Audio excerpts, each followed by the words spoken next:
این ایتیادی جنایی با 34 نفر فرزندانشان در اردوگاه‌های مخصوص ایتیادهای جنایی در کشورهای خارجی قرار دارند. و غیر از این 72 نفر با نام می‌گذرد شخصیتشان نامعلوم مانده‌اند. ساکنان شهر نویه‌های ولایت سوخت از جمله 158 نفرشان شهروندان تاسیس از 30 ساله بالا بودند. زیاده از 70% آنها ضمن قرارداد در مهاجرت مهنتی بیرون از مرز جمهوری تاجیکستان به حزب حرکت‌های افراطگرا شامل گشتند.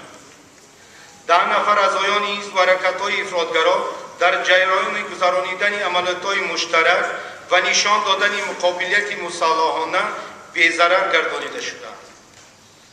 عملی نمایی چاره‌بینی‌های اپراتیوی جستجویی و تفتیشاتی گذرانیده شده برای پیشگیری نمایی 350 جنایت‌های وابسته به خللدار ساختن امنیت جمعیتی از جمله 7 جنایت‌های روند تروریستی، ترکش‌ها در انشاءات‌های مهم دولتی و اکت‌های تروریستی نسبت خادمان جمعیتی سیاسی مساعدت نمودند.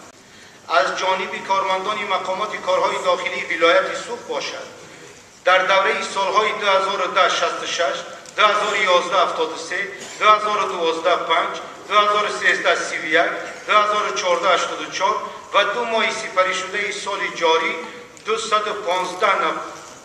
2015 52 نفر جمع 311 نفر از جمله 177 نفر از آیان اتحادیه جنایی حرکت اسلامی ازبکستان، 68 نفر از آیان جماعت انصارالله، 31 نفر از آیان حزب دینی اکستریمیستی حزب التحریر، 13 نفر از آیان رویه دینی سلفیه، 12 نفر از آیان جماعت جندالله، 10 نفر از آیان جماعت دینی اکستریمیستی دعوت التبلیغ که در هیئت 12 گروه‌های متشکل جنایی فعالیت نمودند.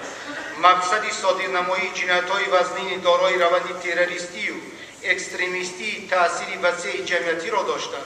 معین و دستگیر دلیل‌های شیعی تصدیق کننده حرکت‌های جنایتکارانه آنها دریافت و مصادره و نسبت از آیان این گروه‌های جنایی با دسترسی طلبات‌های ماده‌هایی 187 قسم‌های 1 و 2 401 علاوه 1 قسم 1 347 قسم 2 307 علاوه 2 195 قسم 2 کودکس جنایی جمهوری تاجیکستان پرونده‌های جنایتی آغاز کرده شده.